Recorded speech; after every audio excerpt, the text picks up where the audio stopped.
First off, rest in peace, Virgil Abloh. Don't spill no drink on my clothes when I'm Louis V dripping. Fashion week at a rise, GQ top 5, and I never came with a stylist. Once down with you when you fall down, I'm here, I'm just reversing in your compound.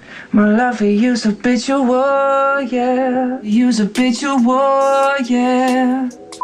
Yeah, baddie with me in this Lamborghini 4x4. Bought her plenty, but she sure like more. Today's topic should be very relatable because I know loads of musicians have been here at least once. When you listen to a song, a new song or a new album, and you're thinking, wow, the vocals are so clean, clear, crisp. How did they do that? Depending on your level of experience, you might think it's the microphone. You might conclude it's the mix engineer. That was a great one. You might think it was the audio interface, what we call the sound card, or you might even think it's a computer. All these things are correct, yeah? They all play a role. They have a part to play in getting clean vocals. And if you look how much music we have out these days, it's a great number as compared to how it was like 5-10 years ago. Now everyone has, loads of people have access to recording equipment, so it's a lot easier to just record and, you know, get tutorials, learn how to mix and put it online, distribute by yourself. There's DistroKid, there's all these TuneCore, and everyone offering these services. So yeah, it has caused the quality of audio that's been put out there to be on a steady decline over the years, trust me. And if you still care about how your vocals sound and you're not just trying to put something out, if you're trying to beat the quantity over quality trend that's going on right now, then you might be interested in knowing why your vocals don't sound great or how to get clean vocals. First off, you need to get a good microphone. When I say a good microphone, it doesn't have to be the most expensive one on the market or the most expensive one you can find. It just has to be something decent. If you think the mic doesn't matter, you're wrong. The mic matters a lot. And like I said, it doesn't have to be the most expensive one. It should be something you can afford. Just do your research, yeah, but prioritize it. A great microphone would give you better results passing through a medium or not so great audio interface versus using a wonderful audio interface and a bad microphone. That's terrible. So go on the internet, you know your budget, and you see, just do your research on great mics, recording microphones, and find the highest one you can afford. If you purchase the highest one you can afford, at least you rest assured that was a good purchase decision. If you have questions, just put the comments in here and on this video, and I'll recommend some good mics for you within your budget, or I can just make another video on microphones. But anyways, next thing, many times you see people on social media holding microphones like this, right? They've got headphones on, they're in the studio, or they're with a bunch of friends and they're like, this is how I made this song. Dun, dun, dun, dun, dun, dun. I'll tell you why this is a bad idea. This is a terrible idea. You see, holding your mic like this, yeah, in your hands, in a studio or wherever you're at, and recording, terrible idea. Terrible idea. It'll fuck up your whole vocals. If you're trying to get good vocals, get a mic stand. Invest in a microphone stand. I don't have a mic stand right here to show you as an example because I don't record. I'm not an artist. I don't record my vocals. And when I record other people, I take them to a studio, book a session. All the equipment are there. And sometimes I go with my own microphone and my audio interface if I have to. So I don't have a mic stand, but you need to get a mic stand. You know what a mic stand is. The reason you need a mic stand is when you put a microphone on a stand, you reduce one movement. So when you hold microphones in your hands like this, first of all, these are condenser microphones. They pick up everything. They pick up the little rumbles, the vibrations from you moving. This can be picked up. Every movement counts. The mic stand eliminates your arm movements, and now you only have yourself moving. So that's 1 against 2. Put your mics on the mic stand. You cut off the rumble, you eliminate the vibrations that you'll get from holding your mic. And the next thing you need to get is a shock mount. So shock mounts look like this. It's metal cages. They look something like this, right? So you see maybe videos or clips of artists recording and the mic looks like this is not a part of this is a microphone and this is a shock mount. This is not, they don't come together. If you don't know, you might think it comes with the mic. Some mics come with it, but some mics don't. And if your mic doesn't come with this, get this. What the shock mount does is, remember I said the mic stand eliminates movement. The shock mount helps you eliminate shock. So it's mounted on this metal frame with elastic bands. And what these elastic bands do is, you see, it's like shock absorbers. This goes to your mic stand and it suspends the microphone in a way where if the ground shakes, if the floor shakes, the shock mounts will move, but your microphone movement will be dampened. You get the point. So shock mounts on a mic stand, you've reduced motion and vibration.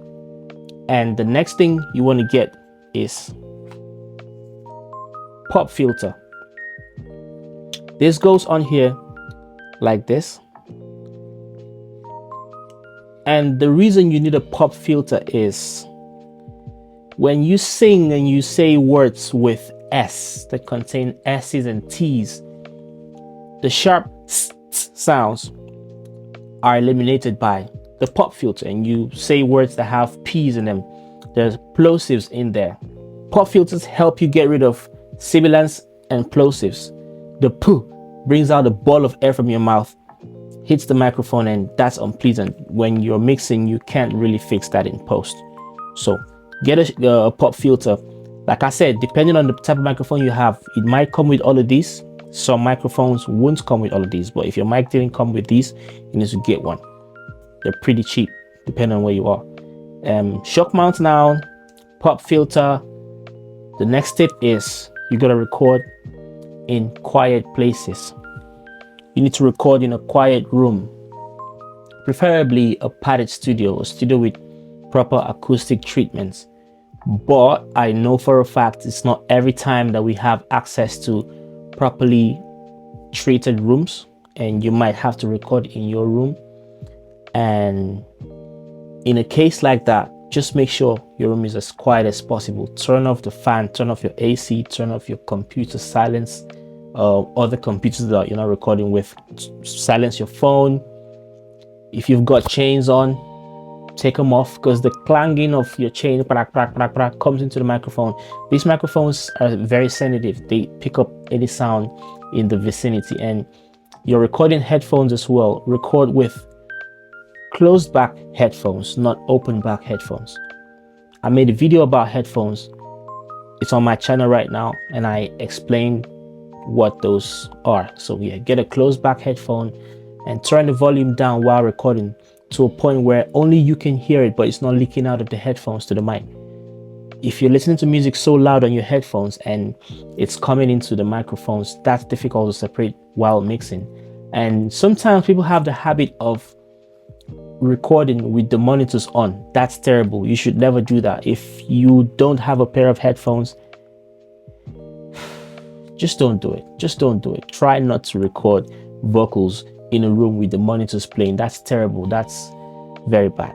That's very bad. And we get, as mix engineers, we get recordings from artists with full-blown conversations in the back where people are having all these talk about, oh, I did this, in the background of a song. It's mad. You can't fix that. And all these things contribute to how clean your vocals will turn out to be when it's been mixed. And also you need to be aware of proximity effects. So when you're recording vocals, yeah, the distance between the microphone and your mouth, if it's too close, it'll sound boomy. If it's too far away, it'll sound light. Proximity effects is like the effects that's added to the recording based off of your mic positioning or the distance between the singer and the microphone. When you listen to the choir feel, the choir type vocals that's being used popularly in pop music in 2022, 23, 24, the Ashake type vocals, Friday uses it a lot. If you want your vocals to sound like it's a choir, you can't be close to the mic like that. You've got to maintain some distance to do it. and multiple takes of multiple distances, yeah, put together sound like a choir. If you're singing like this, it won't sound like a choir, rest assured. 20 vocals like this, they all sound like leads. Put them together, it's mashed up. Difficult to equalize to make it sound like that. And lead vocals gotta be closer. If you have a deep voice and you're too close, now your voice sounds like woo, woo, woo, woo. If you've got a light voice and you're too far away, your voice will be so thin, would have little to no depth at all. So maintain a good distance. Make sure that you're at least a handspan away. This is what I do. I use a handspan to measure it. At least a handspan away from the pop filter and your mouth, and adjust the level of gain through your amplifier or audio interface or preamp, whatever method you're recording with. Adjust the gain on there, let it be reasonable. Turn it up if it's too little, if the waveform looks too small on your screen. If the input is not loud enough, turn that up. If it's too loud, turn it down. You know, don't clip, that's a different topic, but maintain a good distance. So if I record like this, I won't waste no time. Terrible voice, I know, but yeah, you get what I'm saying. This is a good distance.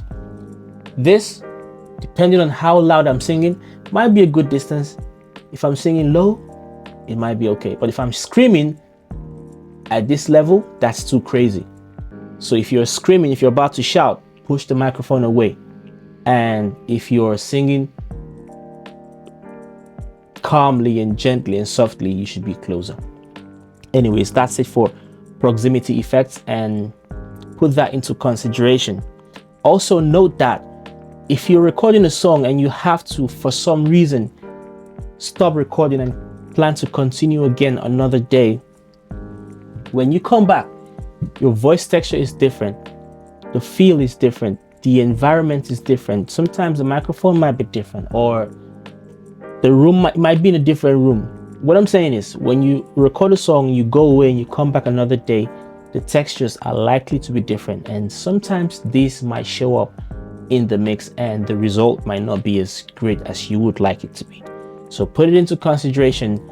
I personally don't believe in freestyles. I believe that songs are a result of premeditated lyrics over time, emotions, you know, songwriting abilities, expertise. So good songs are properly done.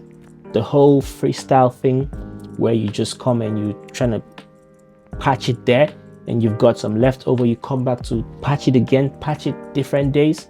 Yeah, that works, but it's not a good path to achieving this clear vocal. So be careful of re-recording, and also remember to record your vocals on mono tracks. Vocals are mono signals. You don't put them on stereo tracks when you're recording. So remember that. Record your vocals on mono tracks, mono channels, and send them, export the whole thing, send it to your mix engineer or send them the project, whatever they want. They will instruct you on what to do. And that, my friend, are serious tips on how to get clean vocals. If you apply this and you abide by this, you will find a massive change in your results. Anyways, if you've got questions, drop your questions in the comments and I'll make sure I respond to them. I'll make another video if you've got some other ideas, or if the questions raise another topic, I'll make a video based off of that. And if you've not subscribed to this channel, please do that. It will help me grow as well. It will show this video to other people. So yeah, thank you very much. I'll see you again on the next video. Goodbye.